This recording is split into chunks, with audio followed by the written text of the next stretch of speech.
So you have been working very hard to improve your English, but it's not getting better. Still making the same grammatical mistakes. It's still hard for you to remember vocabulary, and sometimes it even feels like it's getting worse. Let's talk about why your English is not improving. I will be addressing these questions. Number one, why your English is not improving. I'll be talking about some common obstacles that stop people from being fluent in English. Number two, what methods of learning are ineffective. I'll be telling you what methods are just total time wasters. And number three, what methods actually work. I'll be giving you some tested and trusted methods that will help you actually improve your English. If you are interested in this, be sure to watch this video all the way till the end. Like this video, subscribe so that you can keep getting helpful videos like this. Let's get started.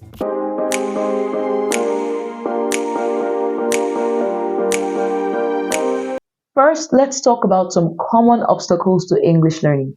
These are the things that may be holding you back without you even realizing them. The first is a lack of consistent practice. Now, it's easy to fall into the trap of studying intensively for a few days and then going on a long break. But language learning needs to be consistent. It's just like going to the gym. You won't see results if you go to the gym just once a month, right? So you need to be consistent. Make sure you do something in English every day. It doesn't have to be very long. It could just be a 10-minute video or a 10-minute podcast or just a 10-minute speaking session. But make sure you do something in English every day. Number two obstacle is the fear of making mistakes. Many English learners are afraid of speaking because they're scared of making mistakes. And even when they have the opportunity to speak, maybe they're at a shop or they have a phone call or they're in a meeting, they just keep their ideas to themselves because they're so scared and frightened of making a mistake. You need to remember that making mistakes is part of the learning process, so you can't shy away from it. This is how you will grow and improve. The third obstacle is limited exposure to the language. If you only use English during your study sessions, you're not giving yourself enough opportunity to get used to the language in a natural way. You need to immerse yourself in the language and create opportunities to use English in your everyday life. Even if you live in a country where people do not speak English, you need to create these opportunities for yourself. Make sure you're not limiting your English use only to when you have an English class or just when you're doing an English exercise. Try to create avenues to use English every day throughout your day. Now that we have talked about the problems or the obstacles that stop people from learning English, let's talk about some ineffective techniques for learning English. These methods may seem helpful, but they're actually slowing you down. The first is using passive learning methods. And what are these? These are methods that create an avenue where they give you information. There's a lot of receiving of information, but there is no opportunity for you to give back information or respond. Methods that involve you listening, watching, or reading are passive learning methods because all you're doing is receiving information. Now, though these methods are great, they are not enough on their own. You need to be engaged in the material. This is the best way for you to learn. Another strategy or technique that is really slowing you down is focusing too much on the grammar. Now, while grammar is important, you should not focus too much on it. Communicating effectively is more than just getting every single word and phrase right. You need to practice speaking and listening more. This is a better way to improve. Another strategy that is not effective, sadly, is not setting clear goals. When I meet most English learners for the first time, I ask them, what are your goals? And they say, my goal is to improve my English. As good as that sounds, that is such a broad goal because what does that mean? You need to be able to break down that goal into bite-sized pieces, bite-sized things that you can do every day to make sure you improve. So for example, maybe today I want to have a conversation in English. Tomorrow I want to learn maybe I want to learn one new word every day, or I want to spend 15 minutes every day listening to a podcast.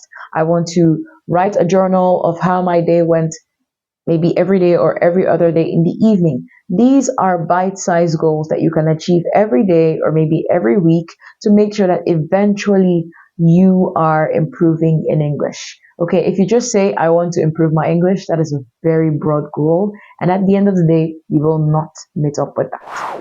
Now, having said that, there will be a weekly goal setting worksheet in the description box, which you can download.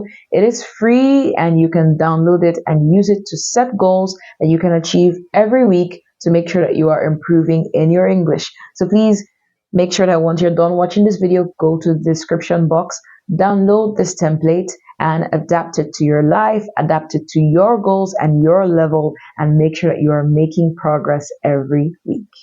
All right, let's move on. All right, now that we have talked about what not to do, let's talk about the solutions and strategies that will lead to improvement. These things will help you get on the right track. First solution is that you need to adopt active learning techniques. So what are these? These are techniques that involve you responding, replying, giving out information, not just receiving information. So these are techniques that involve you speaking and involve you writing, okay? So you need to combine them with the passive ones. So you're receiving information, you're giving out information. You're listening, but you're also speaking. It's not a one-way street. Traffic is going two ways. So write an essay and get a tutor to check it. Participate in some interactive English sessions where you get to speak and get to be spoken to, and you get to respond and think on your feet.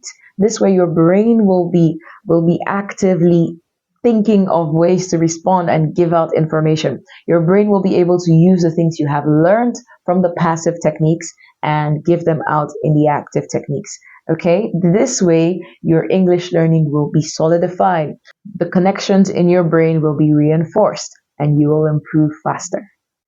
Now, to do this, a lot of people will get a friend that speaks English and speak with them. Though this is good, your friend may not always correct your mistakes when you make them. This is why it will be great to have a tutor who you can speak to and can listen to you and correct your mistakes whenever you make them. If you want to get a tutor who would be able to do this for you, whose timetable is suited to yours and who is suited to your level, you can check out this app. It's Preply, and you can find a tutor here that you can converse with and make progress in your English journey. Don't be afraid to make mistakes. Each error is a chance for you to learn something new. So as you speak, if you make a mistake, ask for some feedback from the person you're speaking to or from your teacher so that you can be corrected and learn the correct things. Sometimes when you make mistakes, then you realize that you are struggling in a particular area. That could be your tenses or articles or subject-verb agreement. When you realize this, then you need to take that grammar component and learn that specific grammar component. Of course, as I said before, don't focus too much on grammar to the point that it paralyzes you and stops you from speaking altogether. But at the same time, you want to be able to have good grammar, good enough to make sure that you are communicating exactly what you mean. Solution number 3 is to create an immersive environment. Surround yourself with English as much as possible. Change your phone settings from your native language to English so that you are always using English as you text, as you go through your phone. Make sure you listen to a podcast in English, maybe every day or every other day. Watch movies in English with the subtitles. Watch videos on YouTube in English. Okay? Make sure you are always surrounded with things in English so that you are actively and always interacting with this language that you're trying to learn. Of course, if there's anything you don't understand, you can always translate, you can always check the meaning, and this way you'll be improving. Remember that learning a language is a journey and not a destination. By recognizing common obstacles, avoiding ineffective strategies, and using the solutions that I have provided in this video, you can be sure that you would make progress in your English learning journey. Thank you for watching this video. Don't forget to like, share, and subscribe to this channel. And if you're wondering, how does my brain work and what is the best way to learn English?